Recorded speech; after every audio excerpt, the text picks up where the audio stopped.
them dead as a doornail. And that's what they're putting in your drinking water. It's used in rocket fuel, sarin nerve gas, which is such a deadly nerve gas. Scotchgard. Actually, Scotchgard products were wonderful. You couldn't stain them, but of course, to the credit of the producer, and I've forgotten, I think it was 3M, they found that, of course, it also produced eye deformities, and they actually took the Scotchgard products off the market because of the potential liability that would be coming down the line.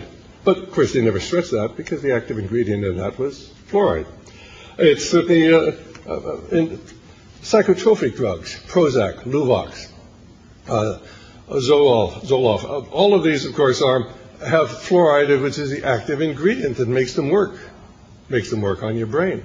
It's in Teflon, your non-stick pans, and of course you get a little dose of fluoride every time you use it. Of course, it's in your toothpaste, your mouthwash. Fluoride is key to the survival of an industrialized society. And when used wisely, it can be a wonderful thing. Unfortunately, it is not being used wisely. So let's give you the background.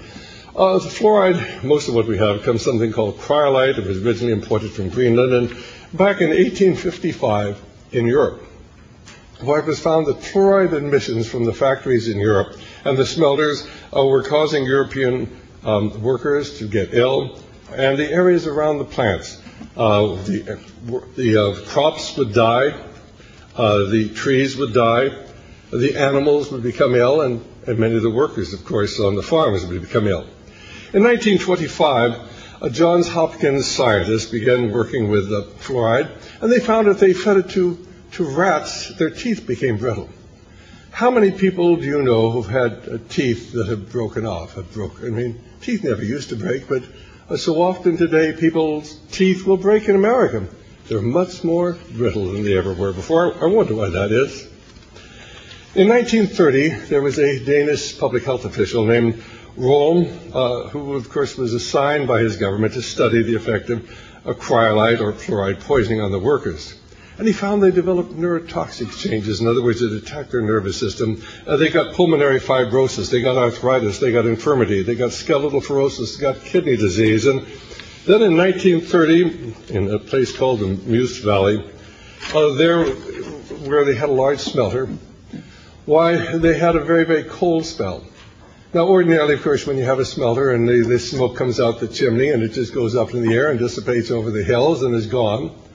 But in this instance, of course, the cold air descended and the air couldn't get out of the valley. 60 people died and hundreds were ill. And so in Europe, they were beginning to recognize that this was a dangerous substance and you were going to have to handle it entirely different than they were. By 1935, while we were operating our smelters here in the United States, and of course the aluminum industry, which was controlled by the Mellons, and there were a lot of lawsuits that were being brought against American aluminum companies and fertilizer companies. And the Mellons had an institute, and they figured we've got to do something. We've got a lot of lawsuits coming down the line. So one of their employees, a man named Gerald Cox, began looking for what that mysterious factor that prevents dental caries, dental cavities. In 1936, why he announced that he'd found it was, and the item that prevents dental caries is called fluoride. In 1937, they published an article that says the case for fluoride should be considered proved. In other words, fluoride will prevent dental cavities. And ladies and gentlemen, that's true. If you put it in a toothpaste, it'll kill the bacteria. But what happens when you ingest that fluoride? Well, in 1937, the Dr. Röhm, who I talked about earlier, the public health official from Denmark, published a book called Fluoride Toxicity, an interesting study in thought control, is to try to get a copy of that today. It was published here in America, but the copy seemed to have pretty well disappeared. By 1943, the United States was in the middle of the Second World War, and we were in a crash program to develop the Manhattan Project, to develop the atomic bomb. And essential to develop the atomic bomb was to enrich uranium, and to enrich uranium, you needed fluoride. And so they had secret projects. They had it in Florida, they had it in New Jersey, where they were beginning to enrich the uranium. And of course, in the areas surrounding those plants, why the crops were dying and the animals were dying. And these people were beginning to bring lawsuits against the various factories, DuPont and the others who were doing this. And then there at Oak Ridge, Tennessee, why there were a lot of illness among the people. General Groves was in charge of the Manhattan Project, and he said, look, the most important thing is we win this war, and we've got to somehow convince people that there's nothing to worry about from our use of fluoride. And so they hired a man named Harold Hodge. And Dr. Harold Hodge had worked with the CIA, and had worked with big business. He was the president of the Society of Toxicologists, very high up with the National Academy of Sciences. He, of course, in later years supervised the plutonium experiments, where they used these grotesque experiments and poisoned and killed so many of our young children just to see what would happen with the plutonium. And, of course, she was the one who established the daily safe levels of fluoride. And he simply lied. Dr. Harold Hodge is one of the greatest villains of all time, because millions of people have died because of Harold Hodge, CIA agent extraordinary, associated with the business industries. And if you'd like to check what I'm telling you, it comes from a book called The Fluoride Deception by Chris Bryson. I'd recommend it too. But they had to come up with some sort of a scam. And so it was in 1945, they began a program to prove that water fluoridation would prevent dental caries. And it was carried out in a place called Newburgh, New York, with a controlled city called Kingston, New York. It was set up by the U.S. Public Health Service, which most of you believe is there to protect your public health, but, well, don't necessarily believe everything that you're told. Anyway, the trial started in 1945.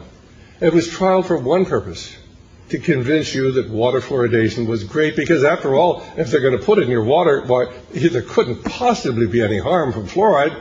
They wouldn't put it in your water if it was harmful. In 1948, the day before Halloween, on October 30th, in a place called Donora, Pennsylvania, there was another big smelter, and it was a valley, and of course the cold air came in. There was an inversion layer, and the smelter smoke permeated the village. There was a football game that night. Most of the people were at the football game, but the smoke kept getting deeper and darker, and 20 people died that night. Many died later. Many got pulmonary fibrosis. Dozens went to the hospital. 6,000 people were injured. One of the men who was there that night wrote this poem. I have felt the fog in my throat, the misty hand of death caress my face. I've wrestled with a frightful foe who strangled me with wisps of gray fog lace. Now in the eyes, since I have died, the bleak bare hills rise in stupid might, with scars of their slavery embedded deep, and the people still live in the poisonous night. U.S. Public Health Service sent a team in and said, it has nothing to do with fluoride. Oh, we don't know why all these people died. We don't know all these people are sick. We don't know why all these people have pulmonary fibrosis, but we're from the government, and we can assure you that fluoride had nothing to do with it. CDC that sent in a team said the same thing. Private people came in and tested the people, found out they had fluoride toxicity, tried to sue the local smelter, but of course nothing came out of it, because when you try to sue the people with all the money, well, they get their lawyers. In fact, they even set up a team of lawyers. They were known as the fluoride lawyers, and they were trained on how to handle the fluoride suit, so that nothing was ever done to the companies that were poisoning people all across America. And then in 1950, 5 years after the Kingston-Newburgh water fluoridation program was set up, why, the United States Public Health Service was taken over by a man named Oscar Ewing. Now, Oscar Ewing, I think, was the Secretary of Health. He was the political point. He was actually a lawyer from Alcoa, the aluminum company of America, that ran the smelters that were poisoning people across America. And Oscar Ewing, with no background in medicine at all, told the U.S. Public Health Service to stop the study, or at least a report temporarily on the study in Newburgh and Kingston. And they came out, and of course this was to see how safe it was, but after 5 years they came out and said, 65% reduction in dental caries. This is the greatest thing of all time. Why, water fluoridation is going to transform the country, and we're not going to have any dental caries here in America again. And at that point, Oscar Ewing hired the master propagandist. His name was Edward Bernays, and I read you earlier, this was Sigmund Freud's nephew. Edward Bernays, of course, was a really understood propaganda. Edward Bernays, of course, was later hired by the American Tobacco Company, a lucky strike, to convince women they should smoke. Now, when I went to medical school, why, cancer of the lung was quite common in men, but very uncommon in women. But Edward Bernays was the master propagandist, and using all the facilities of American Tobacco Company, he launched a massive campaign to get women to smoke. And today, the second most common cancer that's killing women in America is cancer of the lung, thanks to Edward Bernays. And Edward Bernays, of course, was hired by other companies to do similar things, but he was hired by the United States Public Health Service to convince the American people that the poison, an industrial poison, fluoride, was really a panacea. His job was to change the perception of the problem, to convince us that we could use this pollutant so we would have perpetual pretty smiles and perfect teeth. And Edward Bernays succeeded. They planted people in the American Dental Association. They planted people in the American Medical Association. They spent a great deal of money on advertising. We did not yet have television at that time. This was 1950, and television was only becoming, well, just beginning to come in at that time. But they used the movies. They used everything possible to convince us that water fluoridation was good. And anybody who didn't believe that believed there was a communist under every bed. The people who opposed fluoride believed this was a communist plot. And believe me, to an extent it was. I mean, every communist, I've read the communist publications, every communist supports water fluoridation because they know how corrupting it is. In fact, the communists actually used fluoridated water in the Gulag because it has an effect on the mind.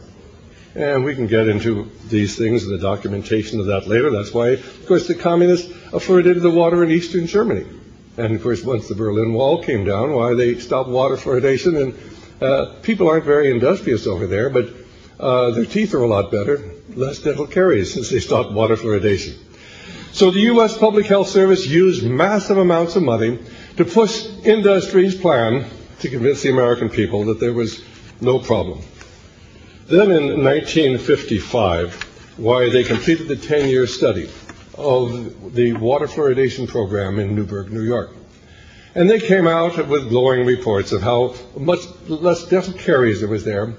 But they did comment on the fact that girls were entering their menarche 6 to 9 months earlier in Newburgh, New York.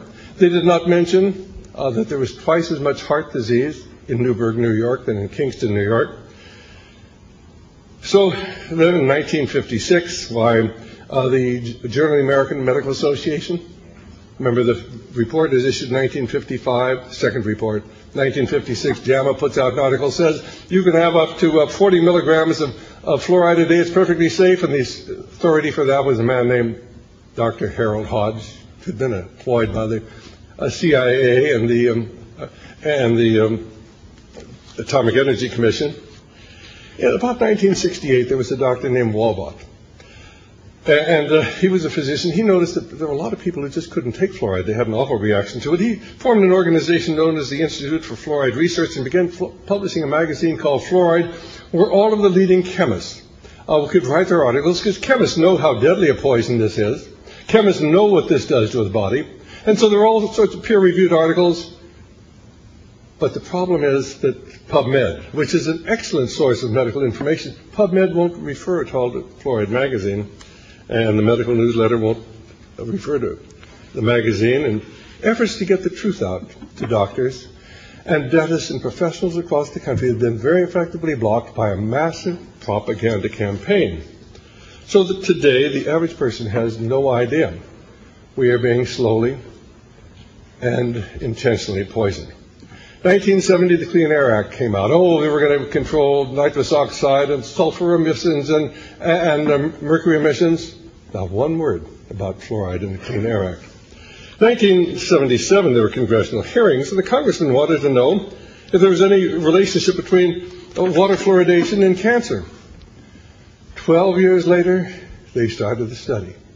Why would you wait 12 years later after being ordered by Congress to study and find out if there was any relationship, between cancer and water fluoridation? And And, of course, the studies came out and said, yes, that there was a definite relationship, but